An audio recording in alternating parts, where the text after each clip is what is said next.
Welcome to the Human Capital Innovations Podcast, your go-to source for personal, professional, and organizational growth and development.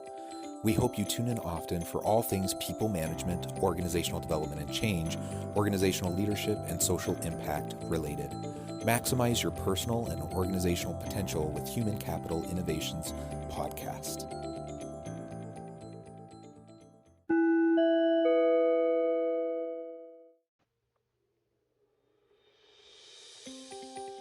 Welcome to the Human Capital Innovations Podcast. In this Forbes feature HCI podcast episode, I explore Meg Whitman's recent Forbes video, Never Compromise Your Integrity.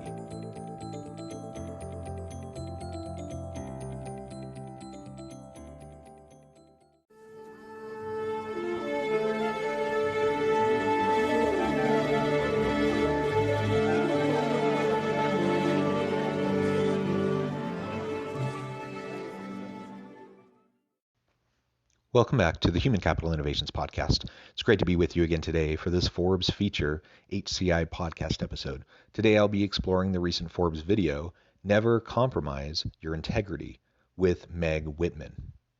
To celebrate the 100th anniversary of Forbes, they sat down with the 100 greatest living business minds, including Meg Whitman, CEO of Hewlett-Packard. So you'll hear a little bit about her thinking around integrity and the importance of it in the workplace. Thanks for joining me, and I'll catch you after this clip. This will sound a little bit like motherhood and apple pie, but do something that you love with people who you like and respect.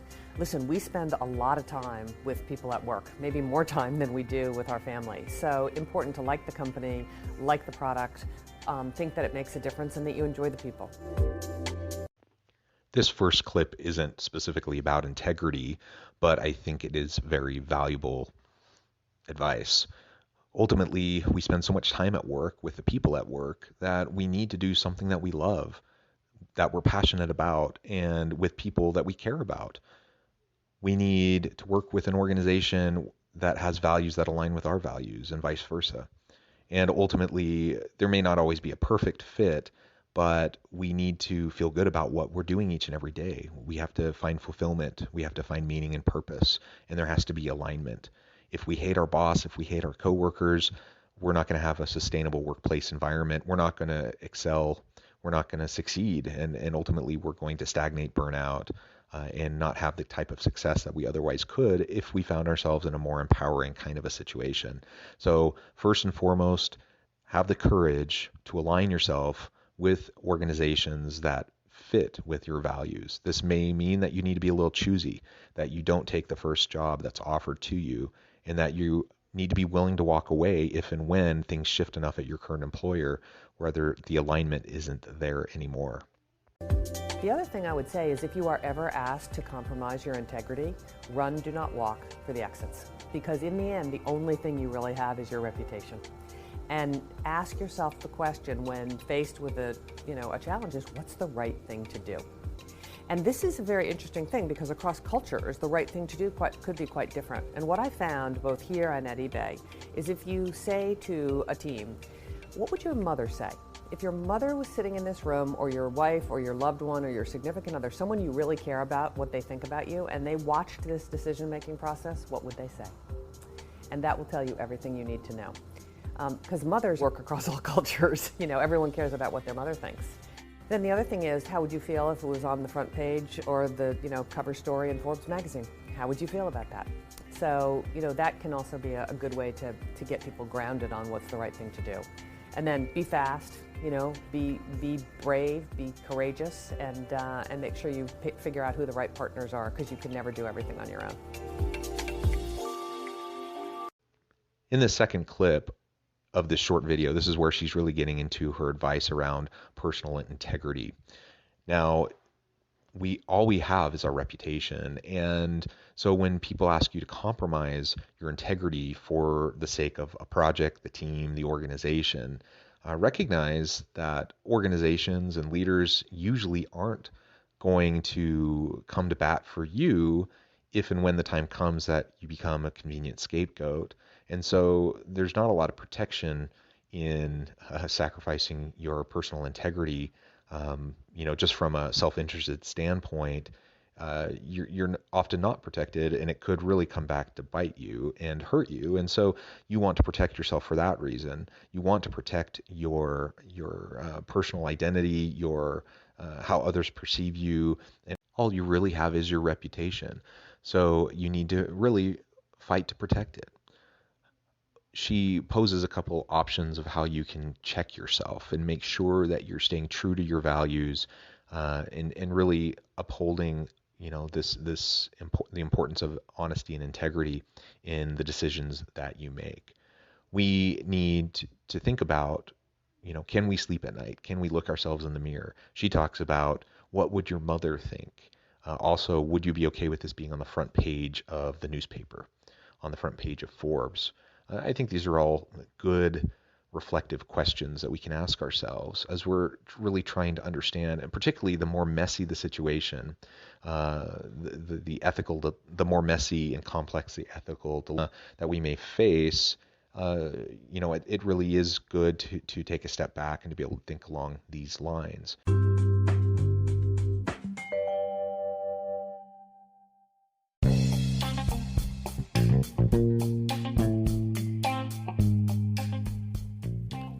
I'm excited to announce the publication of my new book from HCI Press, The Alchemy of Truly Remarkable Leadership: Ordinary, Everyday Actions That Produce Extraordinary Results. Consider how the nature of work has shifted over the past 50 years. With increased globalization, rapid technological advancement, and the shift in economic composition, the average job of today looks very different than the average job of 50 years ago. What will the jobs and organizations of tomorrow look like? Moreover, what does this all mean for organizational leaders? What are the core competencies and capabilities of organizations and their leadership that are prepared for continued disruption and geopolitical and socioeconomic shifts?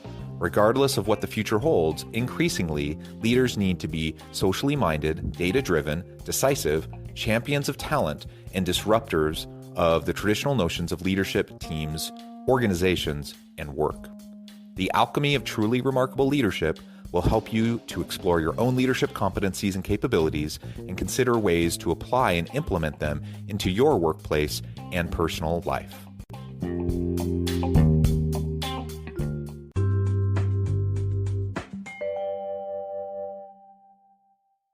She also notes that people from various backgrounds and cultures may see things differently, that what one person sees as a real ethical lapse, a moral failing, or corruption or unethical behavior, within another context, maybe they wouldn't see it the same way, or someone else in that different context wouldn't see it the same way.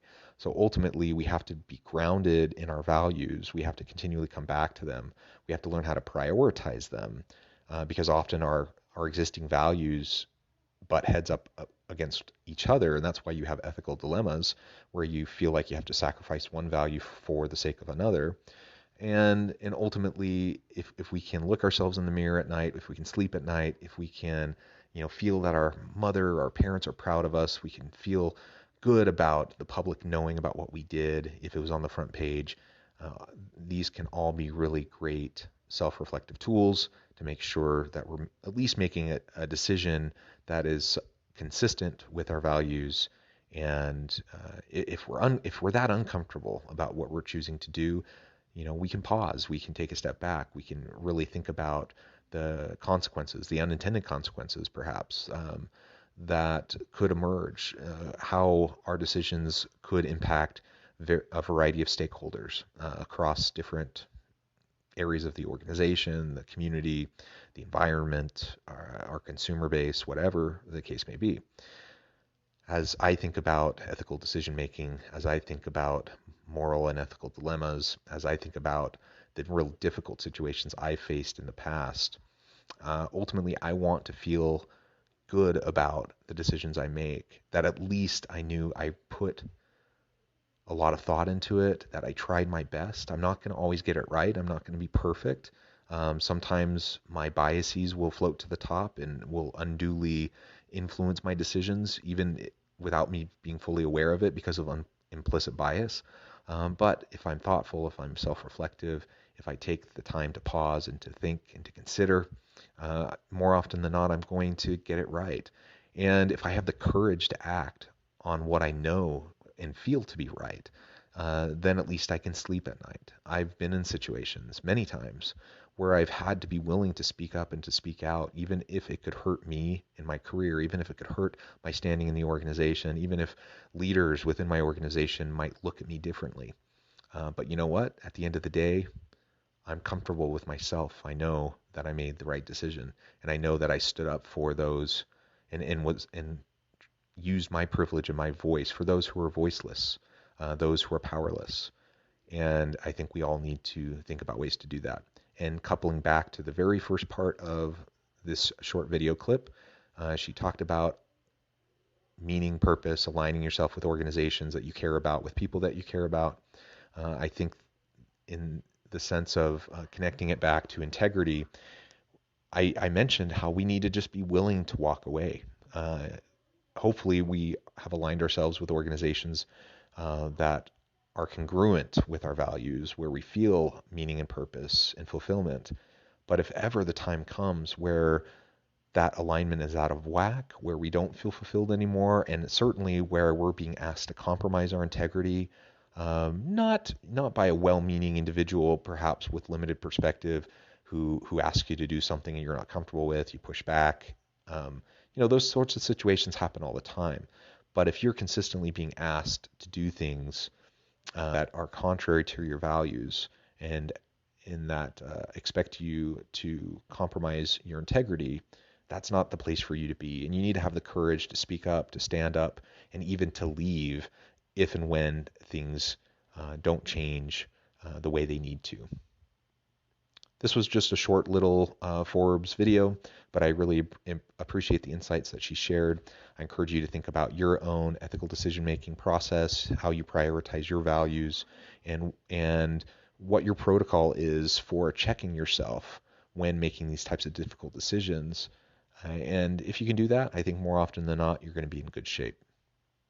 Thanks for joining me for this brief episode of the Human Capital Innovations Podcast. As always, I hope you stay healthy and safe, that you can find meaning and purpose at work each and every day, and I hope you have a great week.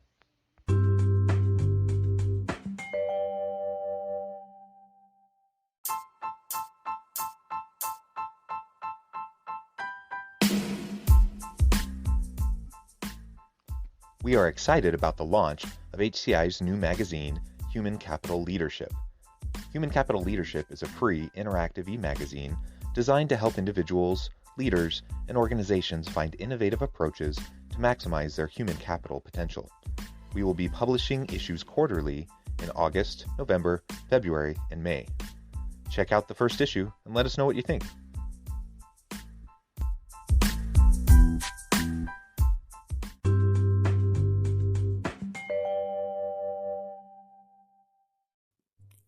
Thanks again for joining us for this episode of the Human Capital Innovations Podcast. I hope you stay healthy and safe and that you have a great week.